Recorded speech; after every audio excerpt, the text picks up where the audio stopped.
Hello. So है dear student and love you all. देखिए, कल वाले पिछली वीडियो में हमने बात किया था गति के विषय में और गति के प्रकार। आज हम बात करेंगे कि ग्राफिक विधि से गति के समीकरण का निगमन। तो हम जानते हैं कि गति के समीकरण कितने होते हैं, 3 होते हैं।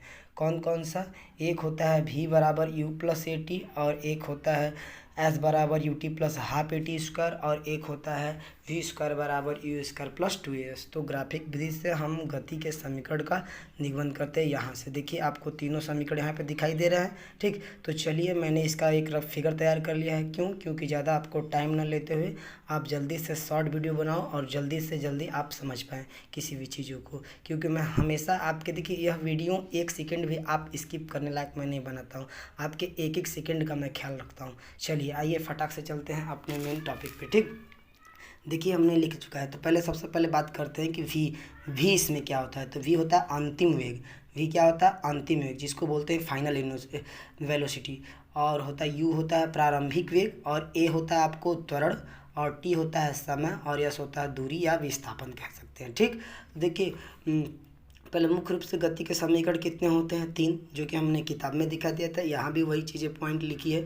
और गति का समीकरण, कोई वस्तु सीधी रेखा में एक समान त्वरण से चलती है तो उसके वेग में चली गई दूरी समय के पारस्परिक संबंध को तीनों समीकरण द्वारा व्यक्त किया जा सकता है, जिन्हें गति के समीकरण कहते हैं। ठीक, तो देखिए ये इंपॉर्टेंट नहीं है ज़्यादा, यह आपके एग्जाम में नहीं पूछता है। जो पूछता है वो जरूरी है। तो देखिए, तो हमने एक फिगर तैयार किया है। यहाँ पर आपको फिगर स्पष्ट रूप से दिखाई दिया रहा होगा।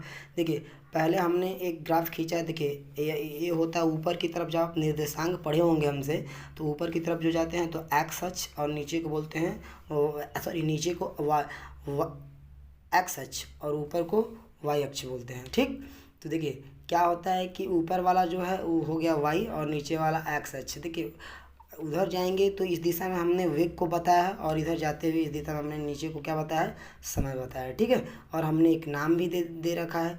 देखिए बिंदु दे रखा है कि ओ ई बी ए सॉरी डी सी। ठीक, तो चलिए सिद्ध करते हैं। तो पहला समीकरण क्या है आपका? v बराबर यू प्लस ए टी को सिद्ध करना है। तो देखिए ओ ए, जो ओ से लेके ए तक है उसको, यहाँ तक देखिए हमारा हाथ ओ से लेके ए तक जो है आपको यू का मतलब होता है प्रारंभिक वेग। जैसे मान लीजिए हम आपको बताते हैं, मान लीजिए कि आपका सबसे पहले स्पीड, कोई खिलाड़ी अगर किसी रेस में दौड़ रहा हो तो उसकी स्पीड कितनी होगी? शुरुआत दौरान में होगी 10 किलोमीटर प्रति घंटा। तो धीरे धीरे उसकी स्पीड बढ़ती जाएगी ना, तो लास्ट में नापेंगे कि आखिरी बार कितना दौड़ा था, कितने किलोमीटर घंटा, और शुरुआती में कितने किलोमीटर प्रति घंटा दौड़ा है। उसी को बोलते हैं, एक को जो शुरुआत वाला होता है उसे प्रारंभिक वेग बोलते हैं, जिसको यू से, और जो आपका भी होता है वो होता है अंतिम वेग। ठीक, और क्या दिया? तो देखिए ओ से लेके ए तक आपका यू कहलाएगा। तो इसी के बराबर जब सामने एकदम आएंगे इधर देखिए, तो डी सी भी तो ओ ए के बराबर दिख रहा है।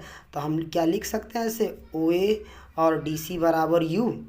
ओके, फिर देखिए बी से सी तक जब आएंगे तो पूरा को क्या कहेंगे? देखिए वी कहेंगे, जिसको अंतिम वेग, बी से लेके सी तक अंतिम वेग होता है। ठीक, और फिर उसके बाद देखिए ओ सी कहाँ गया? ओ से सी और ए से डी, आप दोनों देखिए देखेंगे तो एक दूसरे के समांतर रेखा दिखाई दे रहे हैं। ए से डी तक और ओ से सी तक एक समांतर रेखा दिखाई दे रही है, इनके बीच की दूरी बराबर होगी तो देखते हैं। तो देखिए ओ से सी तक के बीच को क्या बोलते हैं? टी। तो ए से डी को भी टी बोलेंगे। तो यहाँ पर लिखा है हमने ओ सी बराबर ए डी बराबर टी।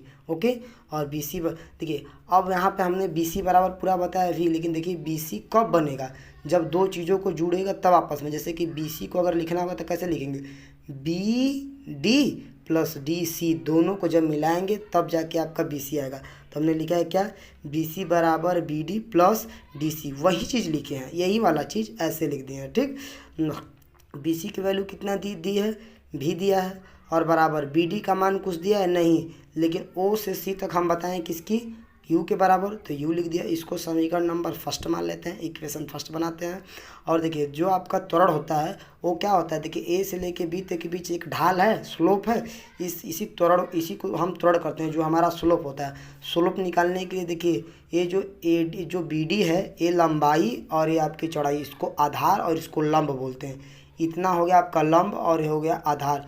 इसी के अनुपात को हम क्या बोलते हैं? त्वरण। तो हमने लिख दिया क्या? बी डी लंब हो गया बी डी बटे के ए डी, ये आपका आधार हो गया। तो बी डी का तो वैल्यू कुछ नहीं दिया है, लेकिन ए डी किसके बराबर है, ओ सी के, मतलब टी रख देंगे। और यहाँ से टी जो डिवाइड में है इसको ले जाएंगे उधर तो इंटू में बन जाएगा। तो ए टी बराबर बी डी, समीकरण नंबर 2। ठीक, चलिए आगे बढ़िए। इसके आगे लिखे हैं समीकरण 2 का मान समीकरण 1 में रखने पर। समीकरण 2 हमने जो बनाया है वो समीकरण 1 में रखेंगे। तो समीकरण 1 हमने बनाया था, तो देखिए v बराबर यहाँ पे बी डी था तो हमने रख दिया ए टी प्लस यू। तो यहाँ पे हो जाएगा शुद्ध, अगर देखा जाए तो हो जाएगा क्या, v बराबर you plus A T. Clear है, यहाँ तक सबको समझ में आया अच्छे से।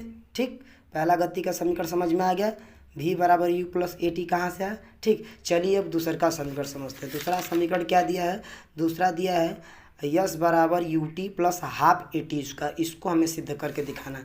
तो हमारा जो ग्राफ है इसी ग्राफ पे ही पूरा काम करेगा। याद रखिए, देखिए यह जो यहाँ से देखेंगे ओ ए डी ओ सी, अगर देखेंगे आप ए डी ओ सी एक पूरा एक आयत की तरह दिख रहा है और ए बी डी एक त्रिभुज की तरह दिख रहा है। देखिए ये आपका किसका तरह, एक त्रिभुज की तरह और एक किसकी तरह दिख रहा है, आयत की तरह। तो जब इस देखिए इसके बीच भी कुछ जगह होगा और इसके बीच भी कुछ जगह होगा, तो इस पूरे जगह को ही हम बोलते हैं क्षेत्रफल। मतलब विस्थापन हम निकालेंगे तो पूरा ये विस्थापन हमें चाहिए, तो पूरा दूरी निकालने के लिए हम क्षेत्रफल निकालेंगे। तो क्या आप देखिए ये जो दोनों का अलग अलग अगर आप क्षेत्रफल जोड़ देते हैं तो क्या हमारा विस्थापन निकल जाएगा। यस, तो चलिए हम उसको निकालते हैं। ठीक, तो हमने लिख दिया है एस बराबर U T plus half A T square सिद्ध करना है। तो यस बराबर हमने पहला त्रिभुज क्या लिया है, ओ ए बी सी का क्षेत्रफल। ओ ए बी सी का क्षेत्रफल देखिए पहले हमको निकालना क्या है, आप देखिए यहाँ पे क्या लिखा है, पहले हमें यस निकालना है। तो ओ बी ओ सी मतलब ए बी ओ सी, इस पूरे का क्या निकालना है आपको, क्षेत्रफल। लेकिन ये दोनों दो चित्रों में बटे हुए हैं, एक आयत में और एक त्रिभुज में। तो ठीक अलग अलग हम बांट के क्षेत्रफल लिख देते हैं। तो क्या हो जाएगा, इसके बराबर देखिए क्या होता है, चतुर्भुज ओ ए डी सी। यहाँ पे फिगर में ये देखिए बार बार हमको पेज पलटना क्यों पड़ रहा है, क्योंकि फिगर इस साइड में और हमारा सवाल उस साइड में, इसलिए। तो देखिए पहले कौन सा लिए हैं, चतुर्भुज हमने क्या लिया है, ए डी ओ सी। तो ये चतुर्भुज हो गया वहाँ पे। फिर उसके बाद उसका क्षेत्रफल प्लस त्रिभुज जो आपका बना है ए बी डी। देखिए त्रिभुज क्या बना है, ए ऊपर बी और डी, एक त्रिभुज तैयार हो रहा है, त्रिभुज का क्षेत्रफल। ठीक, अब दोनों को जब जोड़ेंगे तो हमारा हो जाएगा। तो आप जानते हैं कि एक चतुर्भुज का क्षेत्रफल क्या हो जाएगा, लंबाई गुणित चौड़ाई। तो लंबाई क्या हो जाएगी इसकी, देखिए लंबाई गुणित चौड़ाई तो हो जाएगा ओ ए, लंबाई ओ ए, लंबाई होगी ओ ए और ओ सी क्या हो जाएगी, चौड़ाई। तो ओ ए का मान यू और ओ सी का मान टी। तो हम यहाँ पे क्या लिख देंगे, यहाँ पे देखिए तो ओ ए और ओ सी इजक्वल टू ओ ए की जगह यू और ओ सी की जगह टी, तो यू टी हो गया प्लस हाफ। अब देखिए त्रिभुज का क्षेत्रफल क्या होता है, हम सभी लोग जानते हैं। अगर त्रिभुज का क्षेत्रफल नहीं जानते तो यहाँ पे देखिए लिख लीजिए, त्रिभुज का क्षेत्रफल बराबर 1/2 आधार गुणित ऊंचाई, यही होता है। ठीक, ये होता है त्रिभुज का क्षेत्रफल, याद रख लीजिएगा, परिभाषा काम देगा आपको। ठीक, तो देखिए यहाँ पे क्या है, ये त्रिभुज था ना, तो इसमें क्या आधार आपका क्या कहलाएगा, ए डी, और ये आपका ऊंचाई क्या कहलाएगा, बी डी। तो हम लिख लेते हैं यहाँ पे क्या, देखिए ए डी आपका आधार हो गया, ऊंचाई बी डी हो गया। तो रख देते हैं, तो ए डी बराबर हमने क्या निकाला है, ए डी बराबर टी, और बी डी का मान हमने समीकरण नंबर 2 से निकाला था। देखिए यहाँ पे था क्या बनाए थे हम, बी डी इक्वल टू कुछ था, बी डी बराबर 80 होता है। तो बी डी का मान कहाँ रख दिए हैं, यहाँ पर देखिए 80 हो गया। ठीक, अब जब पूरा को कैलकुलेट करेंगे तो हमारा क्या हो जाएगा, तो हो जाएगा यस बराबर यू टी प्लस, अब यहाँ पे देखिए यू टी हो गया, यू इंटू टी, ये पूरा लिख दिए, सॉरी यहाँ पे देखिए ध्यान दीजिएगा, एक चीज़ गलत रॉन्ग हो गया है, उसके लिए मैं क्षमा चाहता हूँ। देखिए ओ ए का मान हो गया यू और ओ सी का मान हो गया टी, तो यू टी प्लस हाफ। अब देखिए ए टी है ना, तो टी में टी का गुणा होगा तो टी स्क्वायर हो जाएगा, तो बन जाएगा ए टी स्क्वायर। तो लिख सकते हैं कि यस बराबर U T plus half A T square. ठीक, आई होप कि आप लोगों को अच्छे से समझ में आ गया होगा। अब क्लियर है। अब जिसको नहीं समझ में आएगा वह देखिए, सबसे पहले आप गति का पहला वीडियो देखेंगे तभी दूसरा का समझ में आएगा, इसलिए पहले वीडियो को जरूर देख लीजिएगा। ठीक है, थैंक यू सो मच, धन्यवाद, thanks for watching my video.